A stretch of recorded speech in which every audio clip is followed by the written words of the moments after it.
In 2 years, he married 3 women. Yep. And tried to get every single dollar from them.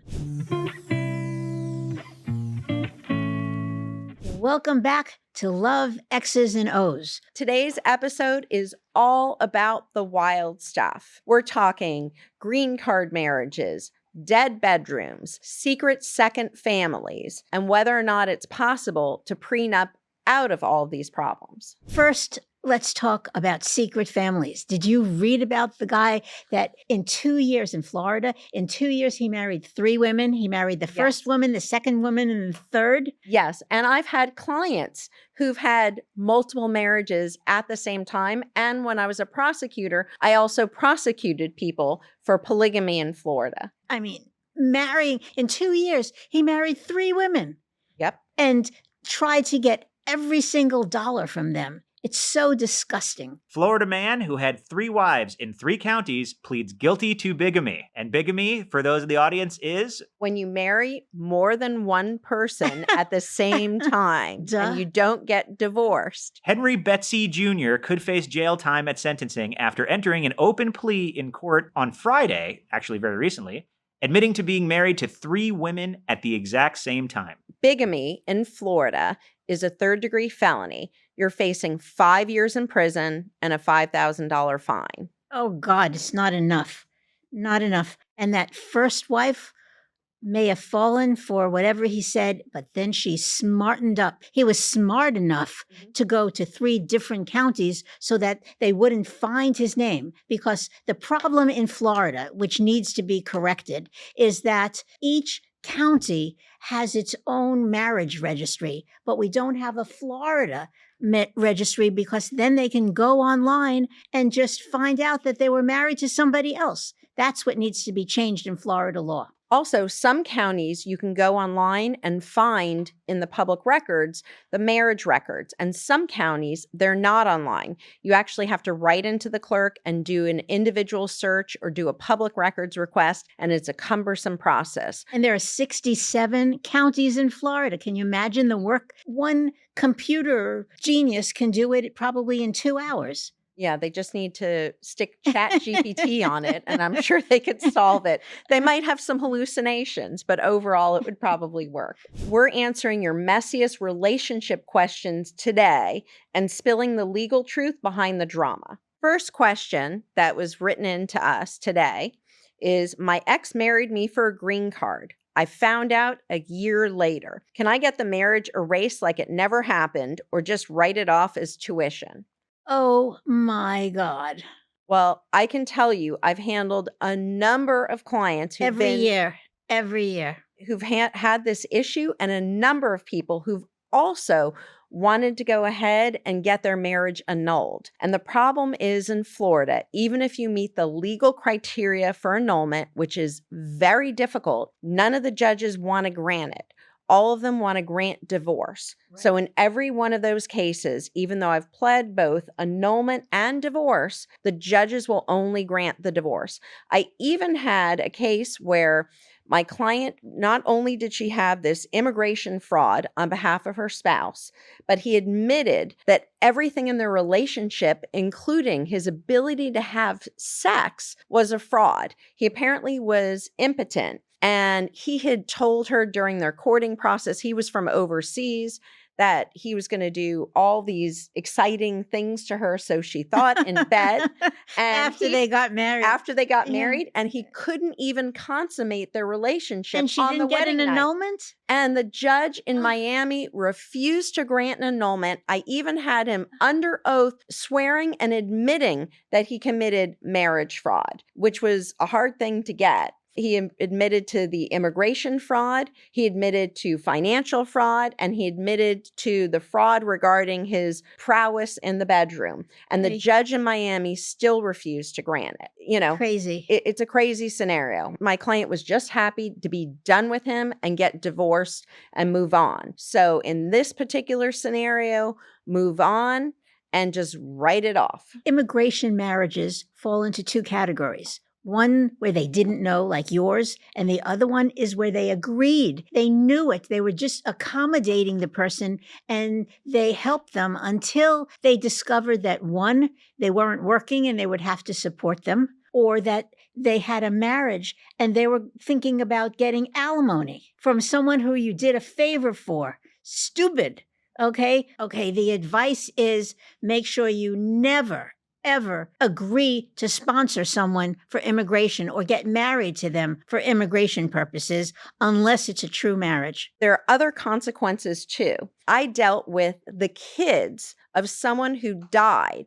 And what had happened is he became friendly with this woman, felt badly that she was going to be deported, married her as a favor. She lived in the home separately from him. They were never in any kind of sexual relationship or anything like that. And he died, and she went ahead and had the audacity to contest his will and try to get money from his kids. So he had gone ahead and had done a prenup, but the lawyer who did the prenup for the spouse didn't give full financial disclosure, and she claimed she didn't speak English. So it was a whole mess in the probate court. I was brought in to deal with some of the issues related to all of that. The prenup wasn't even properly executed, and the attorney who did it didn't have certain things that are necessary in Florida to have prevented her from inheriting her, what they call in Florida, a spousal elective share, which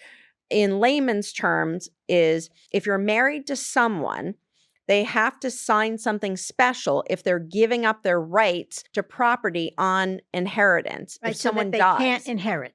Correct. Right. So what happens? So this ended up costing my clients a lot of money. It could have cost them millions of dollars, but it ended up still costing them a lot of money. Did they buy her out? They worked out a settlement, but it was a terrible situation. All because someone was trying to do a good deed. You know the expression, no good deed goes unpunished? Yeah. This is one of those examples. Next question. Is it legal to include a cheating clause in a prenup? Oh, God. Like you cheat, I get the house, the car, and the good blender. Well, You know who it is? Justin Timberlake's wife. She had a cheating clause because she thought that he was going to be cheating and he had a reputation for cheating. She put I think for $500,000. That's how much it would cost, as if it matters the money that he has, but she put in a $500,000 cheating clause. Well, I've put many different cheating clauses into prenups as well. I've always talked to people and said, if you're concerned up front that your spouse is going to cheat, you shouldn't be getting married. Right. I tell them the same thing, and I tell them not to put it in. You put it in, I don't put it in. Yeah, I put it in. I find it entertaining, and I add additional penalties for different kinds of things. Like what? More than one person that they're cheating with, or different scenarios, if they're in a supportive relationship, depending upon what the facts are. And proof is a problem. Absolutely. Okay, proof is a problem. Florida is a state where there's irreconcilable differences. Irreconcilable differences mean that you don't get along. You don't have to have cause. And you don't have to have a specific reason, like adultery, abandonment, mental and physical cruelty. You don't have to prove that stuff. You can just get divorced anytime you want to with saying irreconcilable differences. It's a beautiful phrase. Next question. We've been married 5 years and we haven't had sex in 2. Can I use that as grounds for divorce or at least emotional damage? Oh, God. You're stuck. Here we are back at irreconcilable differences. The majority of states in the country have irreconcilable differences. The courts say if you're not happy in your marriage, get a divorce. Absolutely. He asked for a paternity test. The baby is his. Can I countersue for disrespect? That's ridiculous. No, just do a paternity case, prove that the baby is his, and move on with your life. And get child support. Absolutely. The next question that came in, I made more money the entire marriage. Now he wants alimony. How do I say absolutely not in legal terms? You say you've been living on less. You're frugal. You drive a 10-year-old truck. You don't need the money. That's why I'm not paying you alimony. Those are the legal terms. Because if he has a need and you were busy spending all the money that you made and he was spending it and he had fancy tastes and bought fancy clothes and fancy shoes and a fancy car instead of a 10-year-old Ford 150, I'm telling you, okay, you would be paying alimony and there's nothing you could do about it. Nothing other than prove that he doesn't need the money. How about this one that was written into us? He proposed with a $40 ring. Oh my God. Now I know his credit score is 510. Ugh.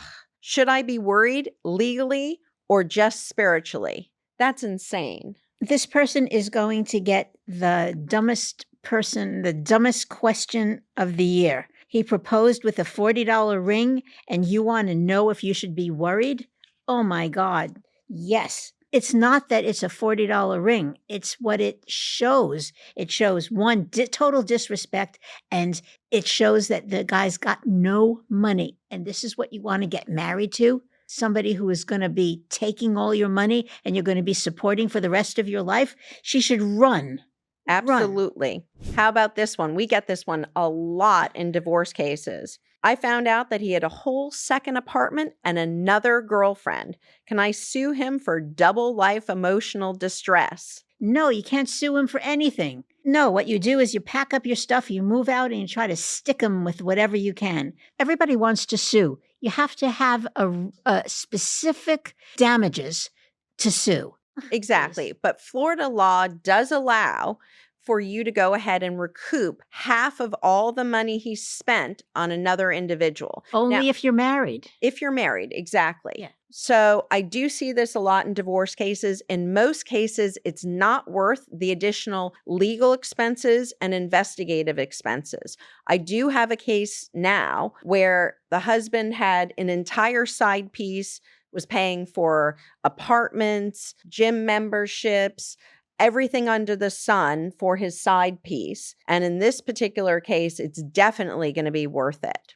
But that's not always the case. Generally speaking, I totally disagree. We hire a forensic accountant and we go after them for every single dime because my clients want revenge. My clients want that money in their pocket that he spent on somebody else. But I think they have to do a cost-benefit analysis. True. Because true. I don't want someone just spending legal fees to go ahead and exact revenge. They can work on themselves, move on. You know, if it's thousands of dollars, why spend hundreds of thousands of dollars fighting over it? When it's real money, then it makes sense. For real money, it makes sense. And sometimes my clients don't care. They want to embarrass the other side and they want to get that money and they don't care. And we can cut it off at a certain point and make sure that we keep the expenses as low as possible. That's true. We have done that before for people if they really don't care and they have no budget. We were never married, but I co-signed on his car.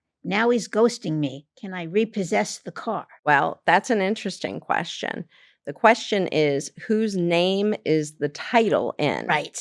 If the title is in your name and the title isn't in his name, then you can go ahead and repo the car. But if not, you are in such a terrible position. You have to go to the court. You have to go to the small claims court in order to adjust this. Because otherwise, if you don't pay for that car and he's not paying for that car, you're going to ruin your credit. Absolutely. We love love stories, but there are legal consequences to things that happen, and that's what we're here for. Have a wild question for us? Email us also at info@loveexesos.com. And it's truly so much fun sitting here with my friend Denise and going over these questions. And remember, marriage is a contract. Make sure you read the fine print.